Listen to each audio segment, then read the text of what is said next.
So hello, welcome back to my channel. প্রত্যেকবারের মতো এইবারও আমি আরো একবার লেট রিভিউ নিয়ে এসেছি।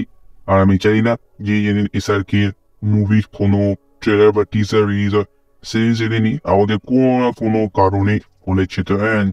ট্যাঙ্কির ট্রেলারটা কাল রিলিজ পেয়েছিল আর কালকে আমাকে কলেজ যেতে হয়, যে কারণে আমি রিভিউটা লেট নিয়ে আসছি। বাট আমি কথা বলবো এবার ট্যাঙ্কির ট্রেলারের ব্যাপারে। সো ট্রেলারটা যদি আমি এক লাইনে রিভিউ করে লেটেই বলবো যে ইটস আ গুড ট্রেলার।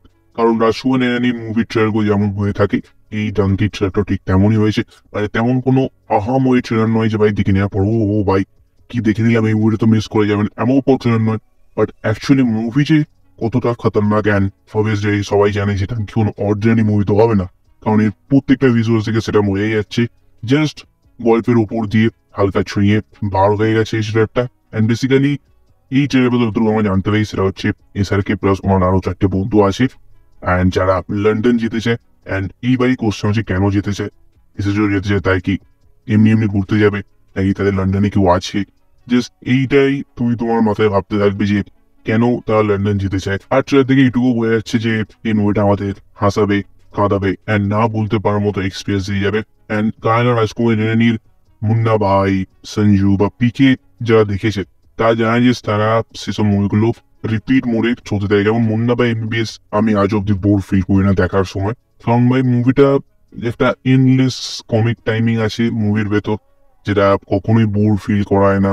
একটা ইমোশন আছে প্রত্যেকটা মুভির ভেতর, যেটা ডাঙ্কির ভেতরও ছিল, যেটা ফার্স্ট কমেডি দিয়ে স্টার্ট হয়, দেন তারপরে ইসারকে একটা লাভ অ্যাঙ্গেল দেখানো হয়, দেন তারপরে আবার মুভিটা নিজের ড্রামা বা ইমোশনের দিকে ফলো করে। সো বেসিক্যালি এই যে তিনটে মেন ইমোশনস মানুষদের, সেইটা নিয়ে রাজকুমার ইরানি প্রত্যেকবার কাম ব্যাক করেন অ্যান্ড অবভিয়াসলি সেই কারণেই ওনার সাকসেস রেট 100%। আর এবার যদি এসআরকে কথা বলি তাহলে একই ইয়ারে পরপর দুটো ব্লকবাস্টার দিয়ে এবারে হ্যাটট্রিকের তালে আছেন উনি।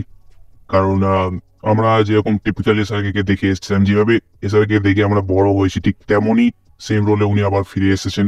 অ্যান্ড এটা থেকে দেখে ভালো লাগছে, পরপর দুটো মাস মশালা অ্যাকশন এন্টারটেইনার মুভি করার পর উনি আবার একটা কন্টেন্ট ওয়াইজ মুভি নিয়ে কাম ব্যাক করতে চলেন, যেখানে আমরা SRK as a lover boy character plus হালকা কমেডি অ্যান্ড অবভিয়াসলি শেষে যে ইমোশনাল যে সিনগুলো আছে সেইগুলো তো আমরা দেখতে চলেছি এসআরকে। সো পুরোনো যে টিপিক্যাল এসআরকে সেই মুভিতে, এই ডাঙ্কি মুভিতে আরো একবার সেই এসআরকে আমরা দেখতে চলেছি, সেটার জন্য খুব এক্সাইটেড আমি। আর রাজকুমার ইরানির মুভির খাসিয়াত এরকম হচ্ছে যে ওনার টিজার ট্রেলার ঠান্ডা হলেও মুভি ভাই পুরো চড়া আর গরম লেভেলের হয়। কারণ মুভির ভেতর যে সেই আসল মেটেরিয়াল গুলো সেগুলো কখনোই ট্রেলার বা টিজার একবারে রিভিল করেন না, যে কারণে কারো কারো টিজারটা বোরিং লাগতে ট্রেলারটা বোরিং লাগতে পারে। বা এটা মনে হতে পারে যে না এইবার হয়তো এসআরকের এই মুভিটা ফ্লপ হয়ে যাবে। বাট এটা একদমই নয়, কারণ আমরা জানি এটা পুরোপুরি একটা পিওরলি কন্টেন্ট ওয়াইজ মুভি হতে চলেছে, যেখানে কন্টেন্টই হবে এই মুভির আসলি হিরো। সো বেসিক্যালি আমার ডাঙ্কি ট্রেলারটা এক কথায় খুবই ভালো লেগেছে। মানে একটা ডিসেন্ট ট্রেলার যেমন হওয়া উচিত, যেমন একটা কন্টেন্ট ওয়াইজ মুভি হওয়া উচিত, তেমনই ট্রেলারটা লেগেছে আমার।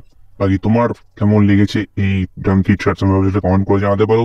আর অবভিয়াসলি সানের সাথে ক্লাস করছে, সেখানে দেখার পালা যে কোন মুভিটা লং টাইম বক্স অফিসে রান করে।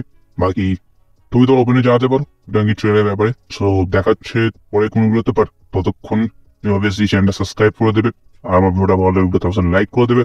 তো till then take care, good by.